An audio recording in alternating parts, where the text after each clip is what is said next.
जय माता दी। दुर्गा सप्तशती का दूसरा अध्याय। ऋषि बोले, प्राचीन काल में देवता तथा दैत्यों ने पूरे 100 वर्ष युद्ध होता रहा।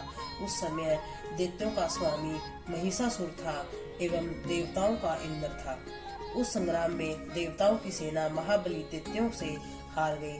तब सभी देवताओं को जीतकर महिषासुर इंद्र बन बैठा। हार खाकर सभी देवता ब्रह्मा जी को अग्रणी बनाकर वहां गए जहां विष्णु और शंकर विराज करते थे। वहां पर देवताओं ने महिषासुर के सभी उपद्रव और अपने पराभव को आदि का पूरा वृत्तांत कह सुनाया। उन्होंने कहा, महिषासुर ने तो सूर्य, अग्नि, पवन, चंद्रमा, यम, वरुण इस प्रकार अन्य सभी देवताओं के अधिकार छीन लिए। स्वयं भी सबका अधिष्ठाता बन बैठा है। उसने सभी देवताओं को स्वर्ग से निकाल दिया। महिषासुर महादुरात्मा है।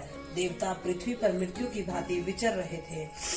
हे प्रभु, अब हम आपकी शरण में आए हैं। उसके वध का कोई उपाय कीजिए। इस प्रकार मधुसूदन एवं महादेव जी ने देवताओं के वचन सुने। उनकी क्रोध से बोहे तन गई। तब भगवान विष्णु के मुख से एक महान तेज प्रकट हुआ। इसी प्रकार ब्रह्मा तथा शंकर के मुख से भी तेज प्रकट हुआ। दूसरे इंद्र आदि देवताओं के शरीर से भी महान तेज प्रकट हो गया। सभी तेज मिलकर एक हो गए। वह तेज पुंज इतना उग्र था जैसे कि जलता हुआ पहाड़ हो। देवताओं ने देखा कि उनकी ज्वालाओं सभी दिशाओं में फैल रही हैं। जब वह एक हुआ तो नारी के रूप में आ गया।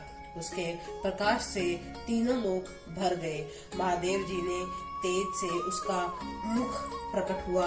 यम के तेज से उसके केश प्रकट हुए। विष्णु के तेज से उस देवी की भुजाएं प्रकट हुई। चंद्रमा से दोनों सतन, इंद्र के तेज से उसका कटी प्रदेश, वरुण के तेज से जंगा व ऊरु स्थल, पृथ्वी के तेज से नितंबों का प्रादर्पण हुआ। ब्रह्मा के तेज से दोनों चरण, सूर्य के तेज से चरणों की उंगलियां, वसुओं के तेज से हाथों की उंगलियां, कुबेर के तेज से नासिका का अभिवादन हुआ। उसके दांत प्रजापति के तेज से प्रकट हुए। अग्नि के तेज से 3 नेत्र हुए। दोनों संध्याओं के तेज से दोनों बोहे, वायु के तेज से दोनों कान उत्पन्न हुए। इसी प्रकार दूसरे देवगणों के तेज द्वारा भगवती का प्रादुर्भाव हुआ। तब समस्त देवी देवताओं के तेज पुंज से भगवती का प्रकट हुई। देवी जी को देखकर महिषासुर से पीड़ित सभी देवता और देवीगण प्रसन्न हुए। महादेव जी ने उस देवी को अपने शूल से शूल निकाल कर दे दिया। श्री विष्णु ने अपने सुदर्शन चक्र से चक्र प्रकट करके दिया। वरुण ने शंख तथा अग्नि ने उसे शक्ति दी। मारुत ने धनुष दिया और बाणों से भरपूर 2 तरकश दे दिए। देवराज इंद्र ने अपने वज्र से वज्र पैदा करके दिया। फिर सहस्त्र नेत्र इंद्र ने ऐरावत हाथी से घंटा दिया।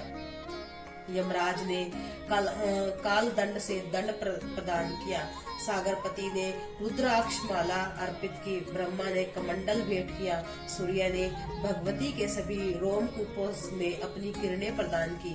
काल ने तलवार और उत्तम ढाल अर्पण की। क्षीर सागर ने हार, सभी पुराने न होने वाले 2 वस्त्र भेंट किए। इसी प्रकार चूड़ामणि, दित्य कुंड और 2 कड़े भी भेंट दिए और चमकता हुआ अर्धचंद्र, सभी भुजाओं के लिए बाजूबंद, चरणों के लिए नुपुर, कंठ के लिए सर्वोत्तम कंठुला भेंट दिया। इसी प्रकार सभी उंगलियों के लिए रत्न जड़ित मुद्राएं प्रदान की। विश्वकर्मा ने निर्मल परशु भेंट किया और अनेक रूपों वाले शस्त्र, अभेद कवच, मस्त तथा गले में धारण करने के योग्य सभी कभी न कुल्हाने वाली कमलों की माला दी। जल्दी ने उसे सुंदर कमल दिया। हिमालय ने वाहन के लिए सिंह और भी अनेक प्रकार के रत्न भेंट किए। कुबेर ने सूरापूर्ण पात्र दिए। सभी नागों के स्वामी इस पृथ्वी को धारण किए हैं। इसी प्रकार दूसरे देवताओं ने भी आभूषण और युद्धाओं के द्वारा देवी जी का सत्कार किया। तब तो भगवती ने अट्टहास करके ऊंचे स्वर से गर्जना की। उसके भयानक नाद से सारा आकाश भर गया।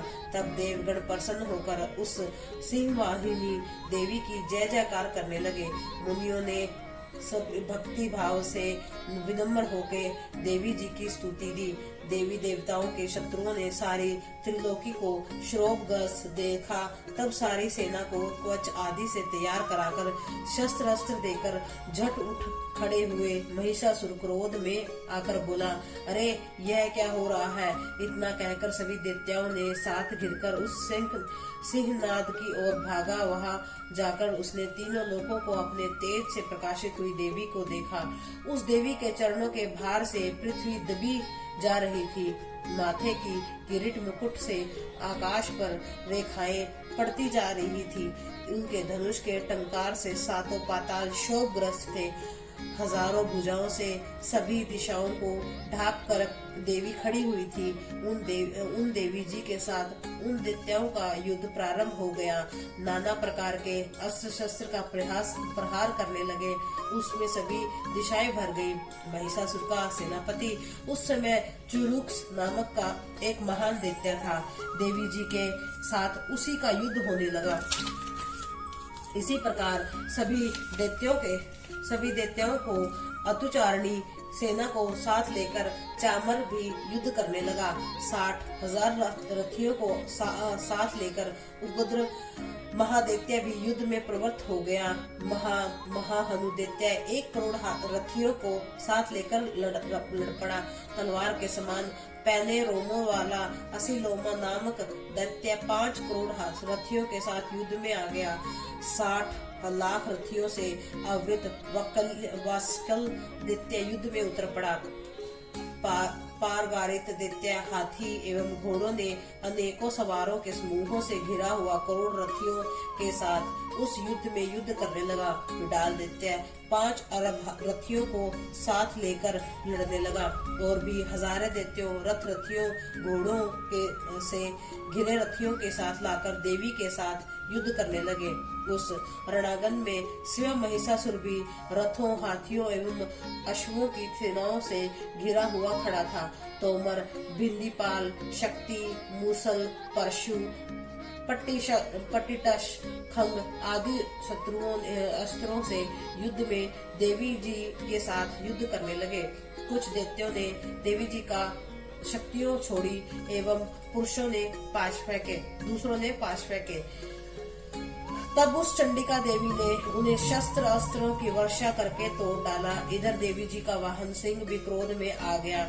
अपने गर्दन के बाल हिलाता हुआ दैत्यों की सेना में इस प्रकार घूमने लगा जैसे कि वन में अग्नि फैलती जा रही हो। उस युद्ध भूमि में युद्ध करती हुई अंबिका ने जितने निश्वास छोड़े वे ही बटपट सैकड़ों हजारों गणों के रूप में प्रगणित हो गए। प्रकट होकर उन गणों ने खंग, भिंदीपाल, पट्टिटस आदि शस्त्रों से युद्ध प्रारंभ कर दिया। देवी जी की शक्ति से वृद्धि पाकर वे गण दैत्यों का नाश करने लगे। साथ में दूसरे गण नगाड़े, शंख आदि बजाने लगे। महती प्रसन्नता देने वाले उस युद्ध के उत्साह में एक मृद दंग बजाए। तब देवी जी ने शूल, त्रिशूल, गदा और शक्तियों की वर्षा से तलवार आदि शास्त्रों से सैकड़ों महान असुरों को मार डाले। दूसरे कितने एक दैत्यों को घंटा के भयप्रद नाद से मूर्छित करके मार गिराया। मरे दैत्यों को पास से बांधकर पृथ्वी पर घसीट डाला। कितने तो गदा की चोट से घायल होकर पृथ्वी पर सो गए। मूसलों के प्रहार से कई एक रुधिर वमन करने लगे एवं कई एक शूल द्वारा वक्षस्थल फट जाने से पृथ्वी पर पड़ गए। कितने एक दैत्य बाणों की वर्षा द्वारा युद्ध भूमि में कट गिरे। बाज पक्षी की भांति आक्रमण करने वाले देव शत्रु दैत्य प्राण छोड़ने लगे। कितने एक दैत्यों की भुजाएं कट गई, दूसरों की ग्रीवाएं छिन्न भिन्न हो गई। कई दैत्यों के सिर कट गए, दूसरे मध्य से विदृषण हो गए, कुछ दैत्यों की जंघाएं कट गई और पृथ्वी पर गिर गए, और एक दैत्य को तो एक भुजा, एक आंख, एक पांव वाला करके दो दो टुकड़े कर डाले। मार कर गिराए हुए रथी, हाथी, घोड़े और असुरों की लाशों के द्वारा जहाँ महायुद्ध हो रहा था, वहाँ की पृथ्वी इस प्रकार से भर गई कि वहाँ पर आना जाना कठिन हो गया। वहाँ सेना और असुरों को रुधिर हो बहने से रुधिर की बड़ी बड़ी नदियां बहने लगी। जगदम्बा जी ने एक क्षण में ही दैत्यों की सेना का इस प्रकार नाश कर दिया, जैसे कि लकड़ियों के बड़े ढेर से अग्नि को जला दिया हो। देवी का वाहन सिंह अपने बालों को छटपटाता हुआ बड़ी गर्जना करता हुआ दैत्यों के शरीर से मानो प्राण ही चुन रहा हो, इस प्रकार घूमने लगा। देवी जी के उन गणों ने महासुरों के साथ बड़ा युद्ध किया, जिससे देवता प्रसन्न होकर आकाश से पुष्पों की वर्षा करने लगे। इस प्रकार से अध्याय 2 को विराम मिलता है। आगे की 3 अध्याय के लिए मेरे चैनल पर बने रहे, शेयर कीजिए, सब्सक्राइब कीजिए, लाइक कीजिए।